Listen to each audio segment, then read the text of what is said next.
বল হরি বল হরি বল। রাম রাম রাম, হরে কৃষ্ণ হরে কৃষ্ণ, হরে রাম হরে রাম, হরে কৃষ্ণ হরে রাম, হরে কৃষ্ণ হরে রাম, হরে কৃষ্ণ হরে রাম, হরে কৃষ্ণ হরে রাম। মা চলো।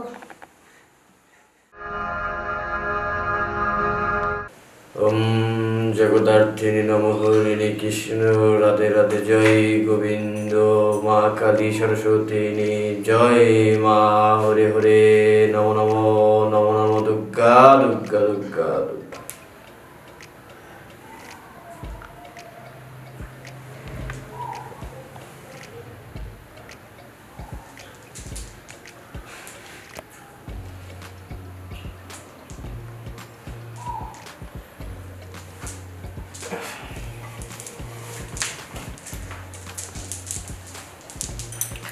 হ্যালো, হ্যাঁ এখন ভালো আছি। তুই কেমন আছিস?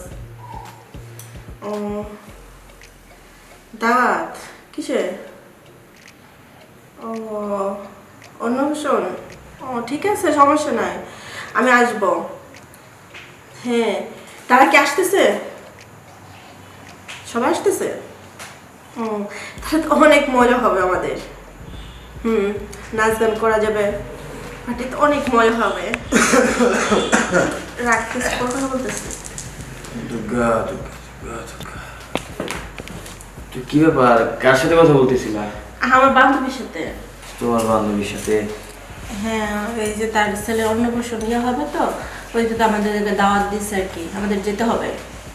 ও আচ্ছা আচ্ছা, অন্নপ্রাশনের দাওয়াত দাওয়াত দিছে। জি, সেটা না হয় গেলাম, কিন্তু তোমার না কিছু কথা বলতে চাইছিলাম।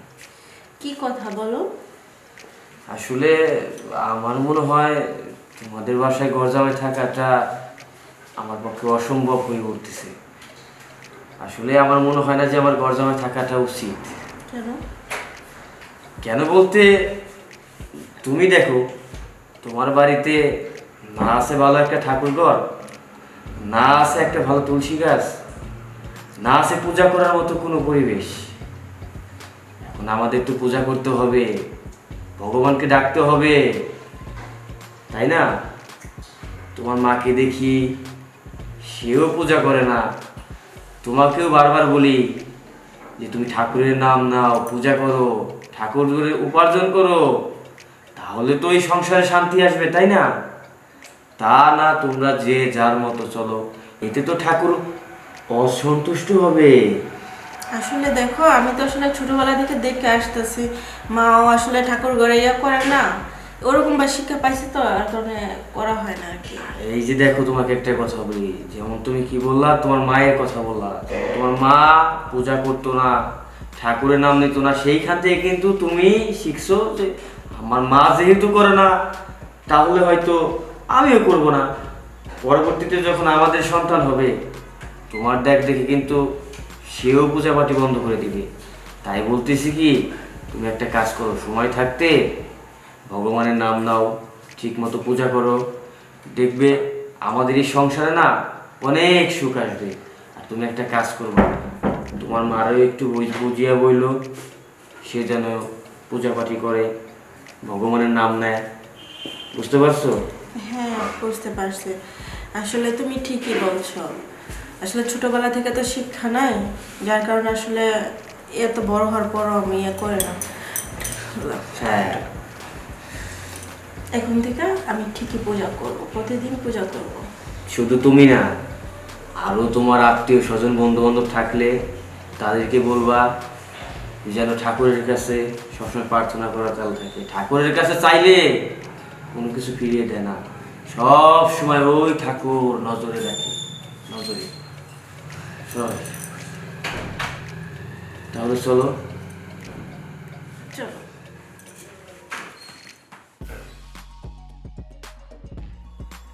হরি বল। রাম রাম রাম রাম।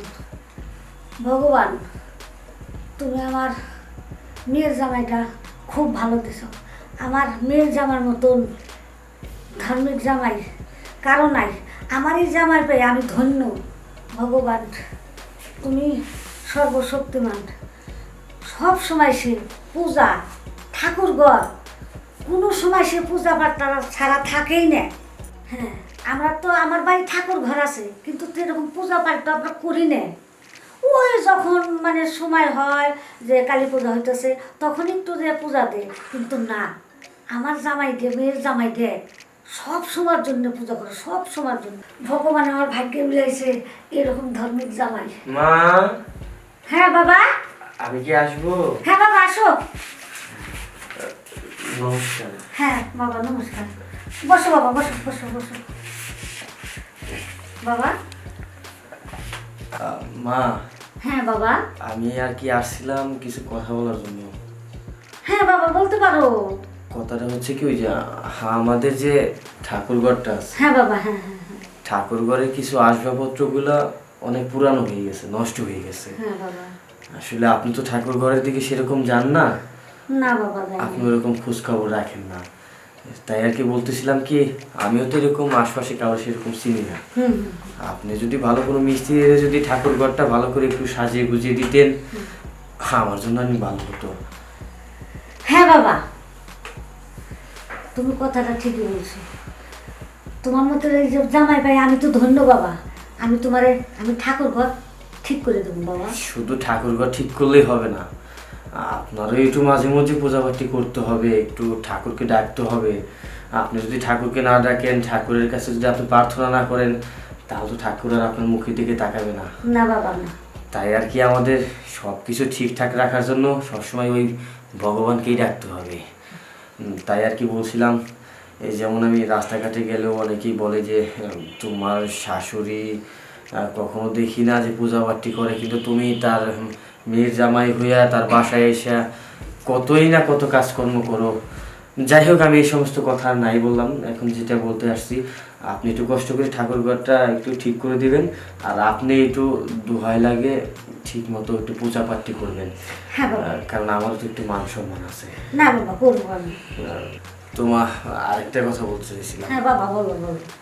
সেই কথাটা হলো, বেঁচে থাকতে তো আপনি অনেক কিছুই করলেন, আর আপনার বাড়িতে আসার পর থেকে আমি কোনো একটা দিন দেখলাম না যে আপনি ঠাকুর ঘরে যে একটু ঠাকুরের পূজা করলেন। করি তো বাবা, সব সময় করি না। না মা, এভাবে করলে হবে না। আসলে আপনার ইহকালের পরে তো পরকাল আছে, তাই না? হ্যাঁ বাবা, আছে তো। ও যে ভগবান। হ্যাঁ, শুধু এখানে বসে যদি আপনি ভগবান ভগবান করেন, আপনার কি ওই কালে গিয়ে কাজ হবে? হবে না। এখন ঘটনাটা হলো, আপনি যদি এই কালে মায়ের দর্শনে যান, মার পূজা করেন, শিবের পূজা করেন, পরেই তো না হয় মা দুর্গা আপনাদের উপরে আশীর্বাদ বর করবে। তাই বলছিলাম কি যে, না, আপনি যদি পারেন এখন থেকে ওই কালে চিন্তাটা একটু করবেন। হ্যাঁ বাবা, করি তো, কিন্তু বাবা এখন তো আমি রেগুলার করবো। আমার ঘরে যখন ঠাকুর ঘর, আমি প্রতিদিনই ঠাকুর পূজা করবো বাবা। যাক মা, আপনার কথা শুনে আমি খুশি হলাম। হ্যাঁ বাবা।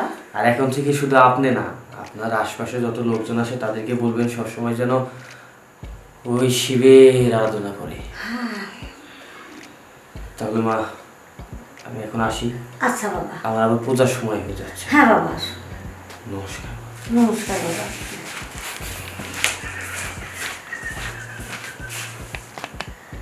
না, আমার মেয়ের জামাইটা তো খুব সুন্দর কথাই বলছে। আসলেও তো ওই পূজা করি কখন, ওই বছরে এক আধবার করি, তা তো চলবো না। এখন সব সময় ঠাকুরকে ডাকতে হবে, মা লক্ষ্মীকে ডাকতে হবে, দুর্গাকে ডাকতে হবে।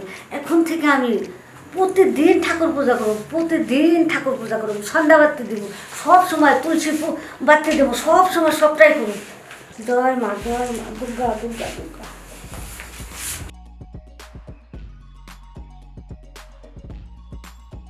দুর্গা দুর্গা।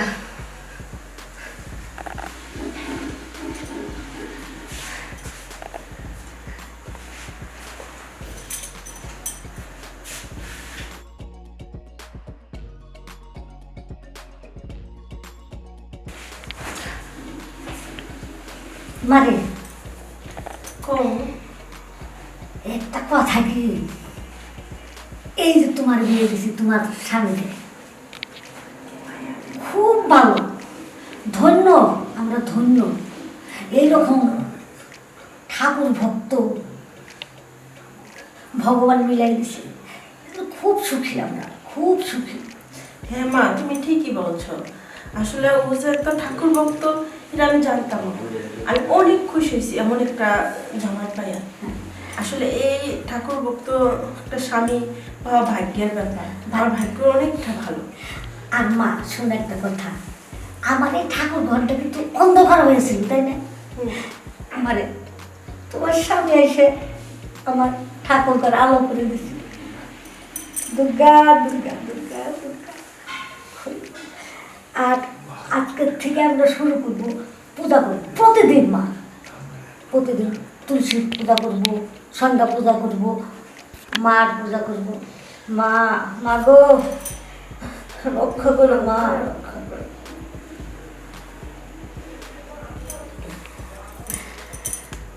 তাহলে মা তুমি একটু করো, এখানে এই তোমাটা নাও মা। হ্যাঁ মা, তুমি আমার সাথে সবসময় পূজা করবা। হ্যাঁ হ্যাঁ মা। আর পূজা করতে হবে না। এ পয়কা লাগবা মা, আমার শেষ দিন, আমার বয়স হয়ে গেছে। আমি যে কদিন বাসুন শুধু খালি ঠাকুর ঠাকুর ঠাকুর ঠাকুর ঠাকুর করে জানি, আমি ঠাকুর ঘরে জানি আমি আমার জানটা শেষ নিঃশ্বাস জানটা করতে পারি। দুর্গা, দুর্গা। মা মানে আমার ঘরে শান্তি বসবাস করে দেব।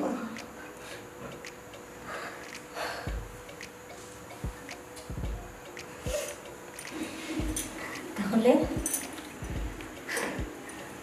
তুমি আমার কিন্তু পূজা করবা। হ্যাঁ মা, এখন থেকে আমি প্রতিদিনই পূজা করবো। প্রতিদিন পূজা করবা, তুলসী হ্যাঁ, তুলসী পূজা করবো। সবসময় জন্য। আর যেন এই ঘর কখনো অন্ধকার না থাকে মা, যেমন আলোতে ভরে উঠছে ওই রকম যেন আলো ঝলমল ঝলমল ঝলমল করে, বুঝছো? হ্যাঁ মা। হ্যাঁ, আর সবসময় ঠাকুরের নাম মনে রাখবেন, জবের মালা, ঠাকুর ঠাকুর সবসময় হরে রাম হরে রাম সবসময় করবো মা। ঠিক আছে মা, তাহলে আমরা পূজা শুরু করে দিই। হ্যাঁ, চলো মা। হ্যাঁ।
হরি বল, হরি বল, হরি বল।